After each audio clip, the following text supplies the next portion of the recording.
Shalom saudara yang dikasihi oleh Tuhan Yesus Kristus. Selamat pagi buat kita semua. Sebelum kita beraktivitas di hari ini, Rabu 10 Februari 2021, kita terlebih dahulu membaca firman Tuhan dan merenungkannya. Sebelum kita membaca dan merenungkannya, mari kita berdoa. Tuhan Allah Bapa yang kami sembah di dalam Yesus Kristus, terima kasih buat istirahat tidur kami pada malam hari tadi. Terima kasih Tuhan berikan kesempatan kepada kami pagi hari ini untuk memulai hari ini. Dan sebentar kami akan merenungkan firman-Mu. Biarlah Tuhan yang memimpin kami, Roh-Mu yang kudus yang mengajar kami akan maksud firman Tuhan di dalam kehidupan kami. Berfirmanlah Engkau ya Tuhan, kami siap mendengarkannya. Di dalam Yesus Kristus, kami mengucap syukur dan berdoa. Amin. Saudara yang dikasihi Tuhan, nats renungan kita pada pagi hari ini terambil dari Yesaya pasal 2 ayat 5. Hai kaum keturunan Yakub, mari kita berjalan di dalam terang Tuhan.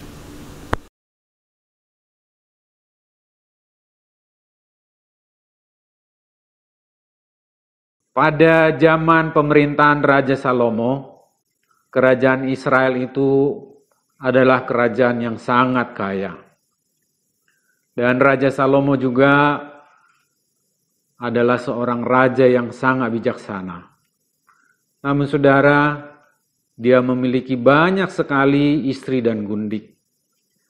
Dan dia sendiri ikut-ikutan terpengaruh di dalam penyembahan dewa-dewi sesembahan istri dan gundiknya. Dan hal ini membuat Allah sangat kecewa dan bersedih.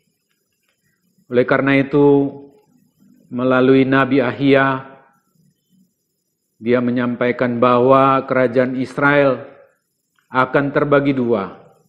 10 suku akan diserahkan kepada Yerobeam, dan 2 suku diserahkan kepada anak Daud. Mengetahui hal itu, Raja Salomo berencana untuk membunuh Yerobeam, tetapi Yerobeam mengetahui dan dia melarikan diri ke Mesir. Tidak lama kemudian, Raja Salomo meninggal. Dan pemerintahan diserahkan kepada Rehabeam anaknya. Namun Yerobeam kembali dari pengasingan, memberontak kepada Raja Rehabeam, dan kemudian dia membentuk suatu kerajaan baru, yaitu kerajaan Israel yang berada di utara, dengan ibu kotanya Samaria. Sementara Rehabeam tetap memimpin kerajaan Yehuda, yang berada di selatan dengan ibu kotanya Yerusalem. Saudara yang dikasihi Tuhan, baik Yehuda maupun Israel, kedua kerajaan ini menjadi kerajaan yang sangat kacau. Mereka melakukan dosa-dosa yang bertentangan dengan keinginan atau perintah Tuhan. Mereka melakukan penyembahan berhala, mereka melakukan percabulan, ada pembunuhan, kemunafikan, perseteruan, dan berbagai dosa-dosa kecemaran hawa nafsu lainnya. Nah, mereka menjadi sangat sengsara dan semakin kacau oleh karena kegelapan dosa tersebut. Saudara, dosa pastilah membawa penderitaan dan akan berakhir kepada kematian ataupun maut. Dosa-dosa memang, saudara, awalnya terasa nikmat atau terasa menyenangkan, sehingga manusia sering melakukan dosa itu secara berulang-ulang, lagi dan lagi, sampai manusia itu tidak mampu lagi berhenti dan terjebak di dalam lumpur dosa. Nah, dosa itu sangat menjebak. Ibarat kita masuk di dalam hutan belantara di malam hari. Kita tidak tahu lagi jalan keluar. Kita meraba-raba, kita tersanjung, kita terjatuh, ada binatang buas yang mengancam kita, bahkan ada berbagai penderitaan-penderitaan, dan akhirnya berakhir pada kematian ataupun maut. Nah, seperti itulah saudara yang dialami oleh bangsa Israel. Mereka sudah tidak tahu lagi akan mencari jalan keluar dari dalam penderitaan atau dosa-dosa mereka. Dan Tuhan Allah sebagai Tuhan yang maha baik, maha pengasih, tidak tahan melihat peristiwa itu. Sehingga saudara, dia mengutus Nabi Yesaya untuk mengingatkan bangsa itu, mengajak bangsa itu kembali ke jalan Tuhan. Dan sebagaimana di dalam ayat renungan kita pada pagi hari ini, Yesaya berkata, "Hai kaum keturunan Yakub, mari kita berjalan di dalam terang Tuhan." Saudara yang dikasihi Tuhan Yesus Kristus, apakah Anda sudah terjebak di dalam kegelapan dosa? Mungkin kita berpikir dosa yang sepele ya tidak apa-apa. Tapi kemudian dosa itu semakin berkembang dan semakin menghimpit kita sehingga kita tidak tahu lagi bagaimana menghentikannya. Kita terjebak di dalam kegelapan. Kita tidak tahu lagi jalan keluar. Saudaraku yang dikasihi oleh Tuhan Yesus Kristus, mari saudara, Tuhan sudah mengirimkan terang yang ajaib, yaitu Yesus Kristus untuk menyelamatkan kita. Inisiatif berasal daripada Allah, Bapa yang Maha Pengasih.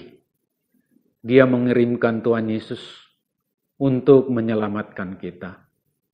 Mari saudara, kita lihat tangan Tuhan yang berlubang paku, yang mati di kayu salib untuk menebus dosa-dosa kita.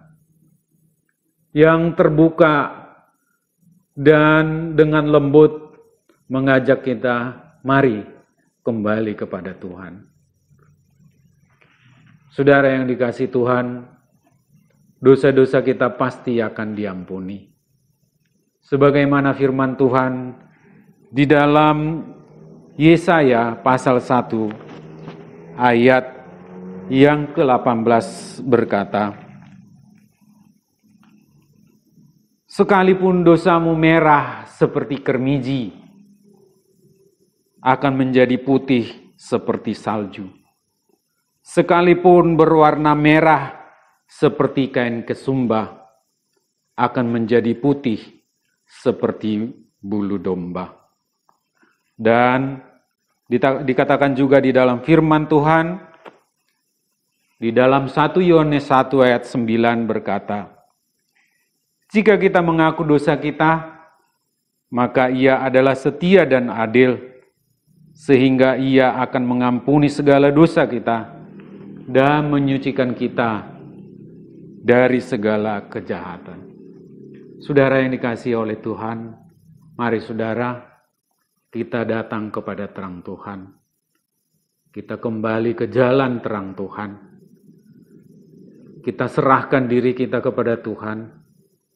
Pasti Dia akan mengampuni kita dan menuntun kita di jalannya. Walaupun saudara di dalam perjalanan kita mengalami tantangan, mungkin kita terjatuh di dalam perjalanan kita. Tetapi saudara, mari kita serahkan kepada Tuhan agar Dia menolong kita. Di dalam Matius 11 ayat 28 dikatakan, "Marilah kepadaku semua yang letih lesu dan berbeban berat, aku akan memberikan kelegaan kepadamu." Saudara yang dikasihi oleh Tuhan Yesus, Tuhan itu maha baik. Tuhan berinisiatif untuk mengajak kita kembali kepada Tuhan.